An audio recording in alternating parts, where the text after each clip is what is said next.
The NDP announced they're dropping the supply and confidence agreement with the Liberals. Huge news, or maybe not, apparently.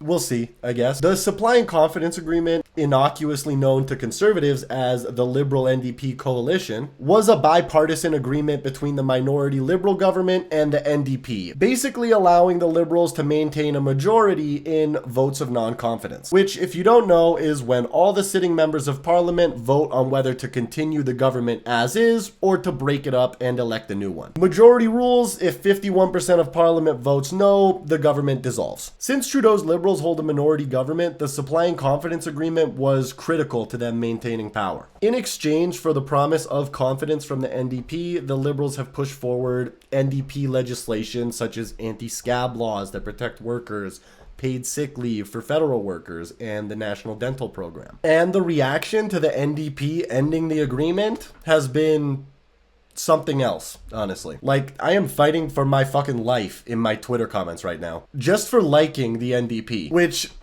I can explain. Please let me explain. Explanation necessary because the NDP is not looking so hot at the moment. Like, NDP leader Jagmeet Singh is also fighting for his life because the NDP follow-up press conference to this announcement was not well received, like at all. The reporters asking questions were pretty clearly getting frustrated, mostly because Jagmeet seemed to not want to give a concrete answer about whether he would vote no confidence in the government, which is, of course, the logical conclusion of ending the supply and confidence agreement, but Jagmeet didn't seem so sure. How can you get Canadians to vote for you when it comes to not triggering the election, keeping a weak government in power, and also giving the Liberals leniency when it came to implementing pharmacare?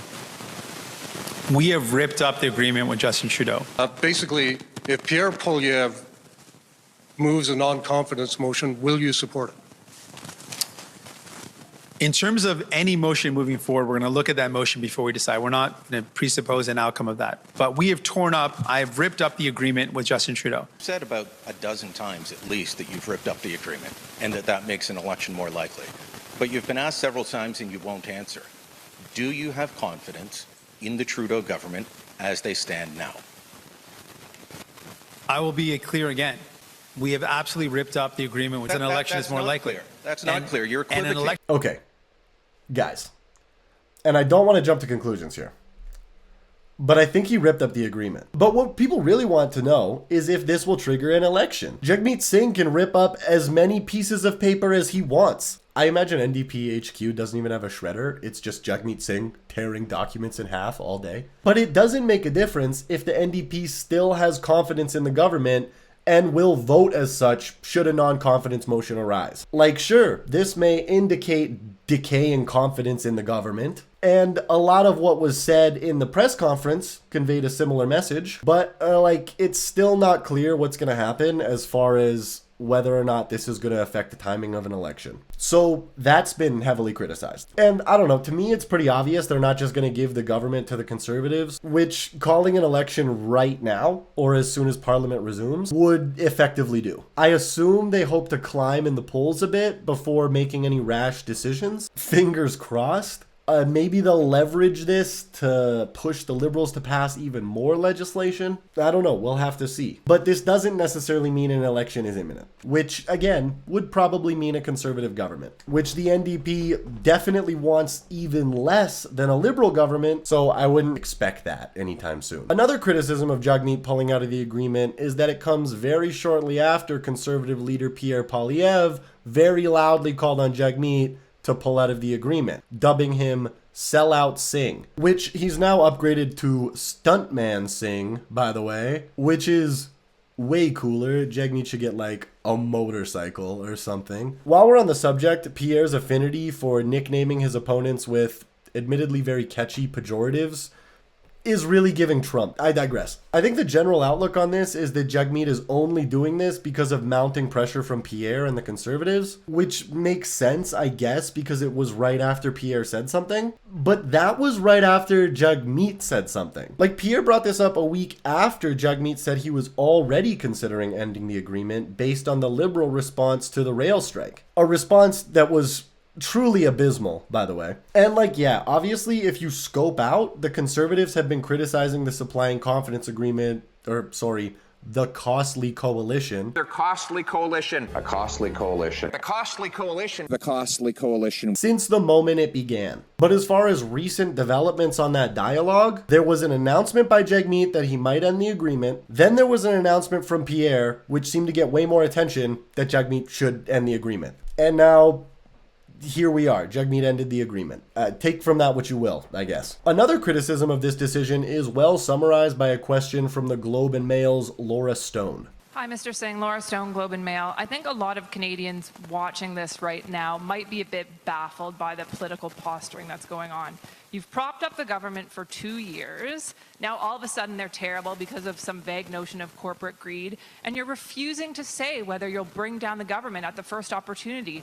What is the point of all this, sir? What indeed? I'm not sure why it wasn't stated in the press conference, but an NDP official, when reached for comment, communicated to me that this was based on a number of things. That's right, I got quotes now. Your boy got quotes. The government response to the recent rail strike, which Jagmeet threatened to end the agreement over, was listed. But so was the National School Food Program, being delayed funding and not being implemented as a result. Delayed climate action, and delayed Indigenous justice. All of this being part of the pattern. Reasons Jagmeet did mention in the press conference included the Liberals being too beholden to corporate interests, i.e. the rail strike, even though that wasn't specifically mentioned. And that the Trudeau Liberals just aren't strong enough to beat the Conservatives. Which is obvious, according to the polls, if you believe the polls. Oh yeah, if you believe the polls. I've never been polled. Have you ever been polled? Which is not unwise because they're usually pretty accurate, though not 100%. But many people have pointed out that the NDP's performance in the polls is even weaker than the Liberals, both of which are being absolutely destroyed by the Conservatives. So what the fuck is he talking about? Well, it seems to me that the NDP's recent decline in public opinion is largely to do with their association with the Liberals, who's also seen a recent decline in public opinion. And like, let's be clear, guys.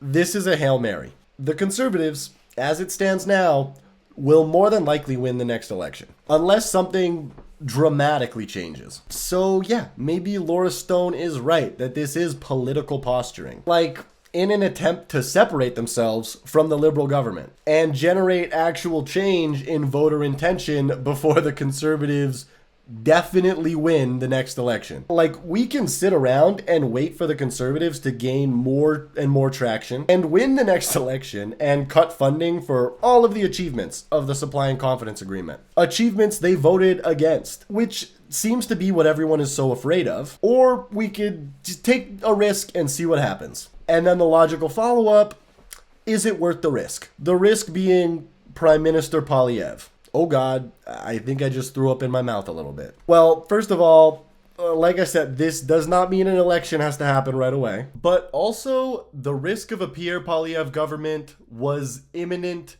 before this announcement. So we're weighing the risk of a Pierre Poilievre government against a Pierre Poilievre government? Am I missing something? What's the problem? But also, the way I see it, Jagmeet Singh is right. The Liberals, although better than the Conservatives, are too beholden to corporate interests. And the NDP, despite this, leveraged the Liberal minority government with the Supply and Confidence Agreement to pass very good legislation. Legislation that the Liberals would not have passed otherwise. Dental care, pharmacare, anti-scab legislation. None of this is stuff a center party would pass without being forced to. But it's not enough. The Liberals just love corporations way too much. And the way I see it, siding with the railroad companies that locked the workers out, forced a strike, and then did a Uno reverse card and started crying about how the workers are holding the economy hostage, was the last straw. Or should I say, the last spike, am I right? Choo-choo, classic railroad joke. But seriously, I was saying the NDP should do this on last week's episode. I mean, and this is going to be controversial. I continue to find myself saying that Jagmeet Singh needs to pull the plug on the confidence agreement with the Liberals. But I'm increasingly confident he will never do that. And I know people are going to disagree with this because if the NDP does anything, you risk the Conservatives winning. But at this point, guys, as far as like what's good for workers, we know the conservatives aren't, but the liberals aren't either. And the conservatives are winning that worker support, and the NDP is not. So by pulling the plug, it really does show that no, there is an alternative for workers, and it's not the Conservative Party, because it's not. And I can't be the only one who felt that way, because why would what was historically a union-backed workers' party let the government that they're allowing to keep being the government fuck over a union like this? Which brings us to the last criticism I saw, which is that based on ripping up the agreement, oh god, now I'm saying it, that Jagmeet Singh can't be trusted, which is insane to me, because like, trusted by who? It was loyalty to railroad workers who were promised collective bargaining and every other worker as an extension of that. School children who were promised a national lunch program. Indigenous people who were promised reconciliation, while many communities still don't even have clean drinking water. Or loyalty to the party that broke these promises. I don't know, guys. I prefer my politicians loyal to the people who elected them rather than, you know, other politicians, but that's just me. Call me crazy. So the NDP really had no choice here, in my view. It was this or descend further and further into neoliberal hell. A hell which both the conservatives and liberals support. One which consistently favors corporate interests at the expense of literally everyone else.